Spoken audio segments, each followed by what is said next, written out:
Olá a todos vocês. Bom, gente, vocês estão no canal Brilhou no Céu da Pátria. Bom, por que o nome do canal é Brilhou no Céu da Pátria? Porque, pessoal, eu lembro-me que eu estava em seminários de 2005, nós tivemos um plebiscito sobre arma. E 70% da sociedade brasileira votou e deixou bem claro, esses 70% dos votos válidos, votou e deixou bem claro que gostaria de comercializar e de ter arma de fogo. Porém, foi ignorado a maioria da sociedade votante naquela época, foi ignorada pelo governo do PT, na figura do presidente Lula naquela época. Ele ignorou o plebiscito da maioria. Mais de 70 milhões de pessoas votaram que queriam seus direitos de proteger as suas casas, proteger suas famílias, o seu direito de liberdade, de defesa, né? De legítima defesa. Mas, como todo viés comunista e socialista, foi ignorado. É complicado. Então, falando agora de um assunto muito importante, de assuntos, né, muito importante que nós temos que tratar no nosso país, é a questão do caráter. O primeiro problema que nós vamos ter no nosso país é a questão de caráter. Se as crianças não são ensinadas a ter caráter, ela vai se formar um homem sem caráter. Esse homem vai virar um político, vai virar um juiz, vai virar um médico, vai virar um empresário, mas sem caráter. O que é falta de caráter? Falta de caráter, vou dar alguns exemplos, é a pessoa que mente para se dar bem, engana a pessoa para se dar bem. E no Brasil nós temos esses problemas. Eu lembro-me que eu trabalhei com uma pessoa, eu não vou citar o nome, é claro, mas chegou uma hora que o encarregado da empresa falou: Meu, você não se cansa de matar a sua avó? E o cara bebia e um dia ele chegou para o encarregado e falou a mesma mentira que ele já tinha falado. Então isso é falta de caráter. Quando uma pessoa que é moralmente destruída, em vários sentidos, só pensa em sacanagem, em putaria, em bebidice, cara que só pensa nisso, ele está fadado ao fracasso. Então ele é um cara moralmente destruído. Ok? Então nós temos um grave problema dentro da nossa nação, que é justamente esse lance do caráter. Se o cara não tem caráter, vira político, vira juiz, vira um médico, como é que faz você ter um processo na mão de um juiz sem caráter? Ter um processo na mão de um juiz que, se ele não tem caráter, ele vai ser um militante, ele vai militar em pró daquilo que favorece a ele. Ele não vai ser um juiz de todos. Ele não vai julgar as causas honestamente, porque ele é uma pessoa sem caráter. Ele vai julgar as causas em prol daquele que favorece ele financeiramente, em prol dos interesses dele. E a justiça, o juízo e o juiz em si, ele tem que ter um caráter. Mas isso é um problema já congênito dentro da nossa nação. Quem estuda sabe disso. A nossa nação ela é muito problemática, porque nos dias de hoje eu trabalho muito, tenho 3 empregos e sou microempreendedor. E o que eu vejo é as pessoas tentando enganar para se favorecer ou favorecer o erro dele. Então é um problema muito grave essa falta de caráter, tá? Aí você imagina, né, um juiz. Então nós temos uma Suprema Corte que o couro está comendo para o lado dela atualmente. Eu vou colocar aqui para vocês verem o que um grande jornalista, eu acho que vocês já estão vendo aqui o vídeo, um grande jornalista, né, é o José, né? Quem é esse senhor? Ele é simplesmente o fundador da revista Veja. E hoje ele está na revista Oeste.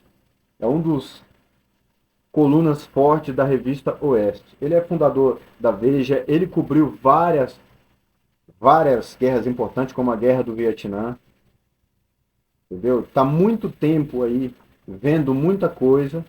E olha o que eles falam dos nossos ministros da Suprema Corte Brasileira, lá de Brasília, do STF. Dá uma olhada. Presta atenção nas palavras dele.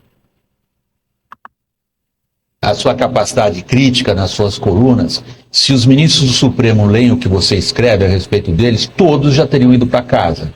É o que você acha que eles deveriam fazer? Mas há muito tempo, eu tenho certeza que sim. Mas eu tenho certeza também que eles não leem nada. É um bando de gente cercada de 500 assessores que filtram tudo, vivem no mundo da lua. Em relação a isso que o Zé Eduardo diz, eu acho, sabe, na lógica é isso. Agora, eu acho que eu tenho confiança zero nesses caras. Acho que eles não têm preparo para fazer o que têm. Eu acho que eles são pessoas que não têm integridade para fazer isso. E acho que eles são nomeados, enfim, de uma maneira absolutamente espúria. Eles são nomeados por esses presidentes que houve aí, entende? O presidente tem o direito de dizer, vai lá, o meu primo vai ser ministro. E é aprovado por um dos conjuntos de gente mais corrupta que existe no planeta, que é o Senado Federal. Isso não pode dar certo, independente da época, independente de qualquer coisa. Essa conjunção não dá certo, eles não falam português, eles dão as sentenças numa linguagem compreensível.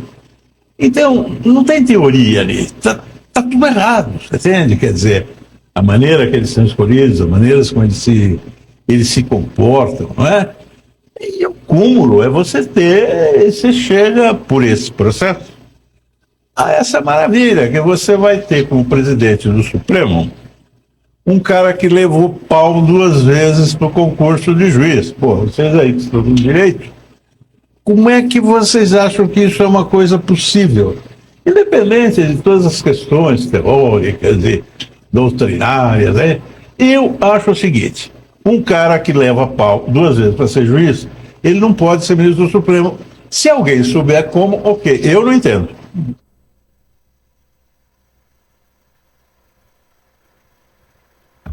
Bom, vocês viram aí, tá? Uma coisa importante que ele falou é que os caras não leem nada. E isso é muito nítido, tá bom? Cada um tem uma forma de se exprimir, de falar, de verbalizar. Cada pessoa tem seu jeito. Porém, fica muito nítido determinadas coisas na verbalização de alguns ministros que demonstram o seu tamanho de ignorância para o papel ou os papéis que eles desenvolvem na corte. Bom, vamos ver o que diz a deputada Salazar dos Estados Unidos no Congresso. Na última audiência dos direitos humanos lá no Congresso, o bicho está pegando e eles estão botando para quebrar. Olhem só o que diz a deputada Salazar no Congresso americano sobre os abusos do Supremo Tribunal Federal Brasileiro na pessoa do ministro Alexandre de Moraes. Por favor, assistam com cuidado e observem muito bem tudo o que está acontecendo. While I was doing my research, I just came to the conclusion that now Brazil not only has a convicted felon for political corruption as president, Ignacio Lula da Silva, but now has a totalitarian operator as the Chief Justice of the Supreme Court called Alexandre de Moraes. Wow.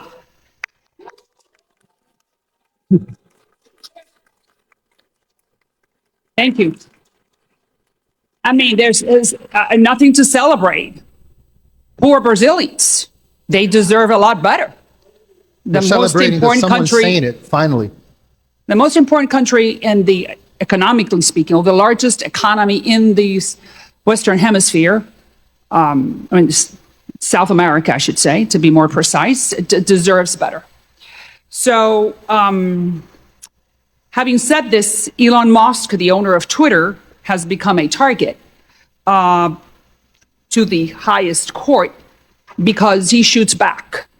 And that's the way you do it in a democracy. Really, we do not know if the Supreme Justice, Mr. de Moraes, is a socialist, or he's a useful fool, or he's a useful idiot for the socialists. But we do know that he is curtailing the most fundamental right that any democracy, including the Brazilians, have, which is free speech. And I really do not understand why. So that's why. Thank you very much, Mr. Schellenberger, for being here with us. And I do want you to explain to us, why do you think that Elon Musk and Twitter is in the crosshairs of this gentleman? And I commend Elon Musk for doing that. Very good. That's exactly what he needs to do, not only in Brazil, but he needs to create the Brazilian model as an example that someone that has... He needs to create an example, not only for Brazil, but for the United States and for the rest of the hemisphere, that you do not mess with free speech. Across the board, it does not matter what you're saying. You have the right to say it as long as it does not bring violence, period. So there are two facts here that I think could shed some light on who Mr. de Moraes is, and these are facts. Number one, he gave the order to take down a post that said that Lula da Silva supports Daniel Ortega, the dictator of Nicaragua. Well, yes, it's true. So why can the Brazilians not know that? So Mr. de Moraes ordered to bring it down.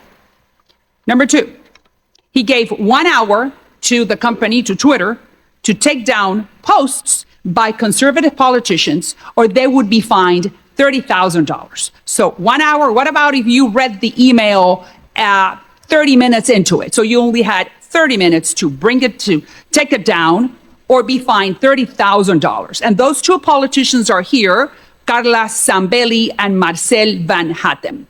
Is that true? Yes. Bom, pessoal, o que aconteceu foi o seguinte. Por que alguns senadores e parlamentares americanos e grandes congressistas americanos estão entrando, denunciando determinadas práticas da Suprema Corte Brasileira?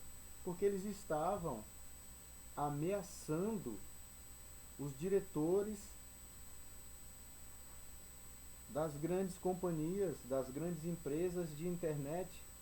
Bom, pessoal, quero pedir que você curta, compartilhe, dá o seu like. Se você também não gostar, dê o seu dislike, não tem problema nenhum, como eu já disse. E, para concluir, uma fala que eu comecei e acabei entrando em outro assunto e não concluí. Brilhou no céu da pátria é justamente porque a partir de 2005, quando eu vi os governos de esquerda, como o PT e mais outros que apoiam o PT, PSOL e outros, atropelarem na figura do presidente Lula na época, atropelar a vontade dos milhões de pessoas que escolheram o direito de ter e portar a arma e comercializar a arma, para mim, naquela época, quando houve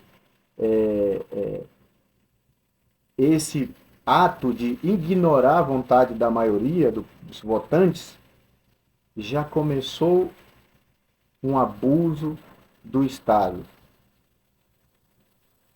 Começou ali. Depois, quando eles começaram a ser punidos, a partir de 2014, com o mensalão e outros problemas mais que surgiram, Lava Jato, e quando eu vi algumas prisões, aí eu vi que o céu da pátria estava começando a brilhar de novo. O pessoal começava a querer ter um patriotismo, porque a pessoa que não é patriota, ele não é a favor da sua nação. Quem não tem patriotismo não é a favor da sua nação. Tá ok? Então, pessoal, por favor, dê o seu like. Um abraço.